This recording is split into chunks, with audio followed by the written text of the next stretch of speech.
ہم یہاں پر میں آج جو آپ کے سامنے کھڑا ہوں، ایک آپ کے اندر چینجنگ یہ لانا چاہتا ہوں کہ کبھی اس کی بھی فکر کرو۔ اللہ تعالیٰ نے ہمیں جسم بھی دیا ہے اور روح بھی دیا ہے۔ جسم کو بھوک لگتی ہے تو دن میں 3 بار کھاتے ہیں، صبح ناشتہ کر رہے ہیں، دوپہر میں کھا رہے ہیں، رات میں کھا رہے ہیں۔ ان میں سے ایک کھانا چھوڑ دیں تو چکر آ کے گرنے لگ جاتے ہیں، یا کچھ لوگ برداشت کرتے ہوں گے 2-3 ٹائم کا کھانا چھوڑ دو، پھر دوسرے دن دیکھو کیا حالت ہوتی ہے، آنکھیں باہر آنے لگتی ہیں، ہاتھ پیر جھومنے لگ جاتے ہیں، کھڑا ہونا مشکل ہو جاتا ہے۔ تمہیں معلوم ہے کہ جسم کو ایک دن میں بھوکا رکھوں تو یہ اتنی کمزوری آتی ہے، اس روح کو کئی سالوں سے بھوکا رکھے ہو، پھر اس روح کا مقام کہاں ہوگا آج؟ روح کی طاقت حاصل کرنے کے لیے جانتے ہیں ہم سے زیادہ محنت ہندوؤں کے پنڈت کرتے ہیں جو تپسیا کرتے ہیں۔ ان کو جا کے پوچھو یہ جو تپسیا کرتے ہیں کیا ہے؟ آتما کی شکتی کے لیے، وہ یہی جملہ کہیں گے، آتما کی شکتی حاصل کرنا ہے۔ یہ اور بات ہے کہ وہ بے دین ہیں، باطل طریقے سے وہ آتما کی شکتی حاصل کر رہے ہیں، لیکن روح کی طاقت کے لیے دنیا کوشش کر رہی ہے۔ تمہیں تو میرے آقا صلی اللہ تعالیٰ علیہ وسلم نے پورے طریقے بتائے ہیں، تمہاری روح پاورفل کیسے ہوگی، طاقتور کیسے ہوگی۔ آپ نے کبھی محسوس کیا؟ اب میں آپ سے ایک بات یہ پوچھتا ہوں، ایک بھاری بھرکم، ظاہر سی بات یہ ڈیسک ابھی 2-3 لوگ مل کر کے اٹھاتے ہیں، ایک آدمی کو اٹھانا ہو تو وہ طاقتور ہونا چاہیے، طاقتور آدمی یہ اٹھائے گا۔ ایک یہ چھوٹا سا ڈیسک ہے، میں اس سے بڑی چیز کی بات کروں، ایک ایسا تخت ہے کہ 80 گز لمبا ہے، 40 گز چوڑا ہے، اتنا ہی موٹا ہے، اور اس پہ سونے چاندی جواہرات جڑے ہوئے ہیں، اور اس تخت کو اس زمانے کے 80 لوگ مل کر کے نہیں اٹھا سکتے تھے۔ سلیمان علیہ السلام کے زمانے کے ایک امتی نے تنے تنہا ایک ہاتھ سے اٹھایا اور پلک جھپکنے سے پہلے بارگاہ سلیمانی میں پیش بھی کیا۔ یہ واقعہ کہیں اور کا نہیں، قرآن کا ہے، 19ویں پارے میں موجود ہے۔ ایک ان کی بات۔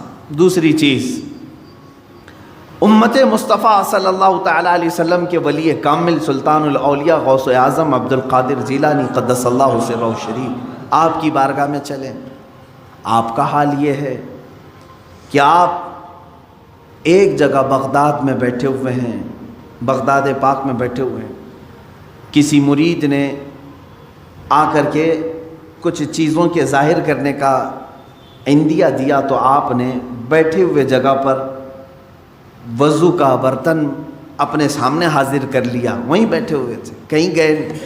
اس کے علاوہ آپ کا یہ فرمان کہ اگر میں کسی مردے کو ٹھوکر مار دوں تو اللہ کے حکم سے وہ زندہ ہو جائے۔ اب ان کے پاس کون سی طاقت تھی؟ وہ آصف بن برخیہ سلیمان علیہ السلام کے امتی اتنا بھاری بھرکم تخت اٹھا کر کے لا رہے ہیں، کیسی باڈی ہوگی ان کی، کتنی طاقت ہوگی۔ یہاں شیخ عبد القادر جیلانی قدس اللہ سرہ شریف مردے کو ٹھوکر مارے تو وہ زندہ ہو جائے، کتنی طاقت ہے آپ کے اندر۔ طاقت کیسی تھی ان کی میں آپ کو بتاؤں، حلیہ اگر پڑھیں گے غوث پاک رضی اللہ تعالیٰ عنہ کا، نہایت ہی دبلے پتلے تھے غوث پاک، کثرت عبادت کی وجہ سے گردن کی ہڈیاں دکھتی تھیں۔ غوث پاک رضی اللہ تعالیٰ عنہ نحیف تھے، یعنی موٹا بدن نہیں تھا آپ کا، دبلا بدن۔ سرکار غوث پاک رضی اللہ تعالیٰ عنہ کبھی کبھار تو ایسا ہوتا کہ کثرت بھوک کی وجہ سے غش کھا کر گر جاتے تھے۔ یہ جسمانی طاقت کی بات کر رہا ہوں، تو پھر ایسے کمزوری ہے اگر جسم کے اندر، ایسا نحیف شخص ہے کوئی اور وہ اتنا بڑا کام کر کے دکھائے کہ ٹھوکر مارے تو مردہ زندہ ہو، یہ کون سی طاقت ہے؟ سمجھ میں آیا کہ میرے عزیزوں، ساری طاقتیں جسم کی نہیں ہوتی، کچھ طاقت روح کی بھی ہوتی ہے۔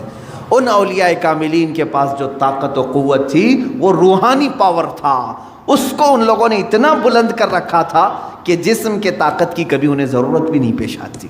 آج اس طاقت کی طرف آؤ، مہینے میں 1 مرتبہ، ہفتے میں 1 مرتبہ، بلکہ ہونا یہ چاہیے کہ جس طرح میرا مولا کنٹینیو ہمیں انعامات و اکرامات کی بارشیں فرما رہا ہے، روز ہم اس کا ذکر کریں۔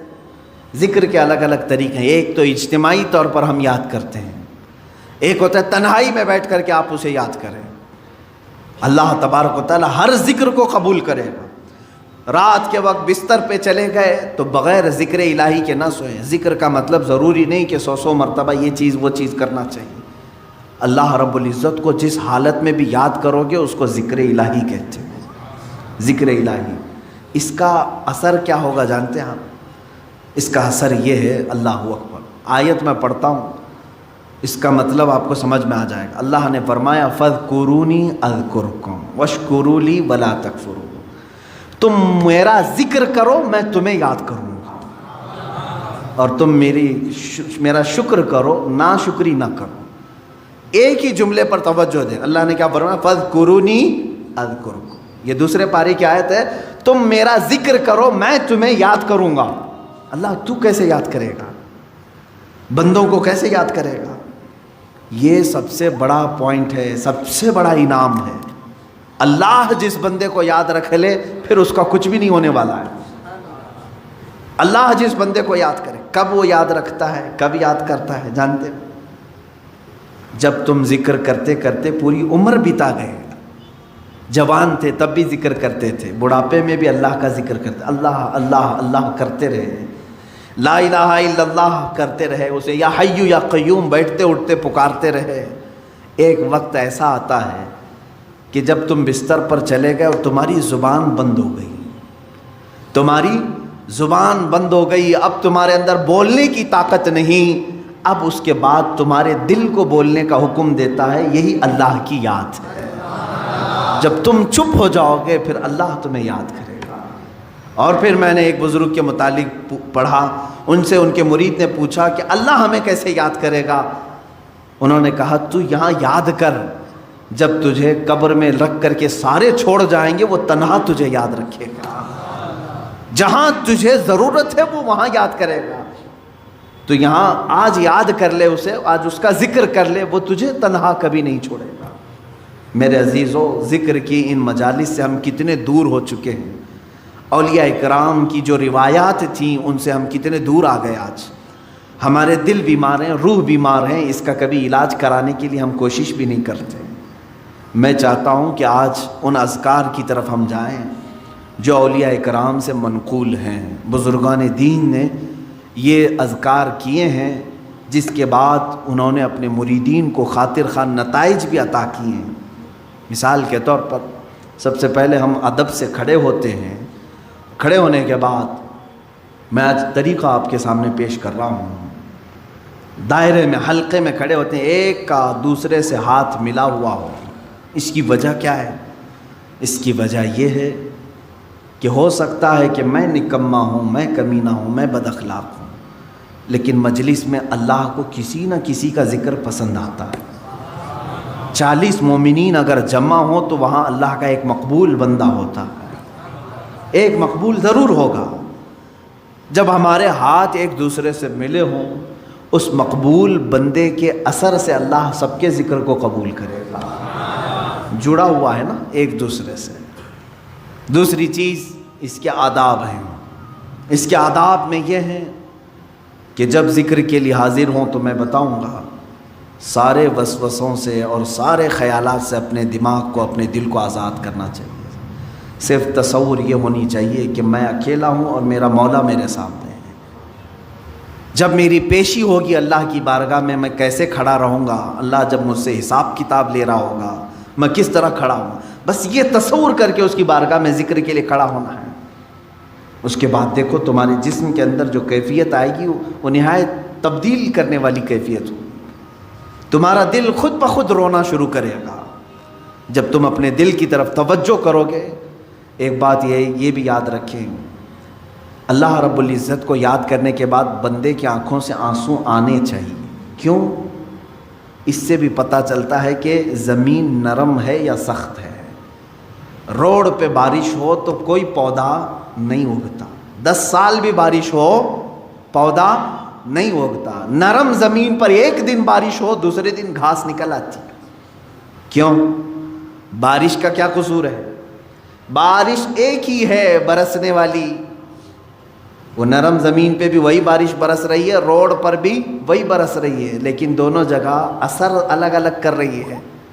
اسی طرح میرے عزیزو ذکر الہی کی یہ بارش ہے، قرآن کریم کی تلاوت بارش ہے، یہ جب تمہارے دل پر برستی ہے، نرم زمین ہوگی تو فوراً آنسو نکل آتے ہیں، سخت اور بنجر دل ہو جائے تو وسوسے خیالات ادھر ادھر آدمی کو دوڑاتے رہتے ہیں، کبھی نیند آئی، کبھی بغا سے آئے، جمائیاں آئیں، یہ تمام چیزیں ہوتی رہتی ہیں، اس کا دل حاضر نہیں رہتا۔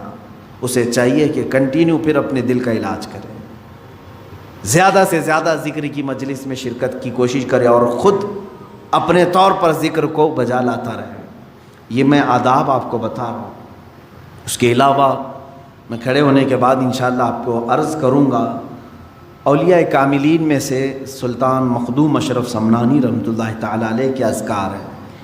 حضرت سلطان باہو رحمۃ اللہ تعالیٰ علیہ جو ہر لفظ پر ہو کہتے تھے، ان کے نعتیہ کلام ہے، ان کے حمد کے پوری کتاب ہے، ایک شعر بھی ایسا نہیں ہے جس میں آخر کا حرف ہو نہ ہو، ہر شعر ختم ہوتا ہے لفظ ہو پر، جس کا مطلب ہوتا ہے صرف وہی ہے اور کوئی نہیں، صرف وہی ہے اور کوئی نہیں۔ ان کے ہو کی طاقت اتنی تھی کہ سلطان باہو کے والد پر پابندیاں لگا دی گئی تھیں، غیر مسلموں نے پابندیاں لگائی تھی کہ تمہارے بیٹے کو باہر بازار میں مت چھوڑنا۔ کیوں جانتے ہیں؟ جب یہ بازار پر نکلتے، جس راستے سے جاتے، لوگ جو جو دیکھتے وہ کلمہ طیبہ پڑھتے تھے۔ سلطان باہو کے ہو کے ذکر کی بڑی برکتیں ہیں۔ اسی طرح حضرت سیدنا ابو الحسن شاذلی رحمۃ اللہ علیہ، یہ مصر کے وہ غوث ہیں، وہ وہاں کے یوں سمجھ لیں کہ بر اعظم افریقہ کے وہ غوث ہیں، حضرت سیدنا ابو الحسن شاذلی رحمۃ اللہ۔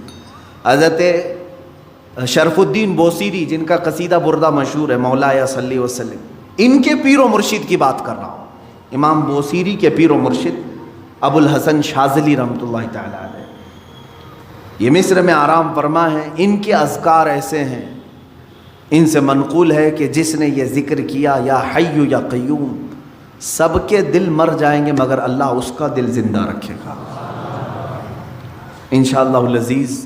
یہ بزرگان دین سے اور جو مجھے اجازت ہے میرے مشائخ سے، وہ میں ذکر کرانے کی کوشش کروں گا، اور آپ ہمتاً تمام جسم و روح کے ساتھ حاضر ہو کر کے ذکر کریں گے انشاءاللہ۔ اور میں امید کرتا ہوں کہ جگہ جگہ بیانات سے زیادہ، جلسوں سے زیادہ ذکر کی مجلسیں سجانے کی کوشش کریں۔ کیوں جانتے ہیں؟ اس میں روح کی غذا ہے۔ بیان ضرور سنیں آپ، جلسہ ضرور کریں، میں اس کا مخالف نہیں، لیکن اس کے بعد ہمیں ذکر کی یہ غذا بھی دینی چاہیے۔ یوں ہی ہوتا ہے، اگر سمجھ لیں کہ میں کنٹینیو آپ کو مہینے بھر بیان کیا اور کبھی ذکر کی مجلس کی طرف نہیں لایا، تو ایسے ہی ہے کہ میں اپنے گھر پہ بلا کر کے آپ کو پاؤ اور روٹی کھلاتا رہا، کبھی سالن دیا ہی نہیں، جاؤ اسی پر گزارا کر لو۔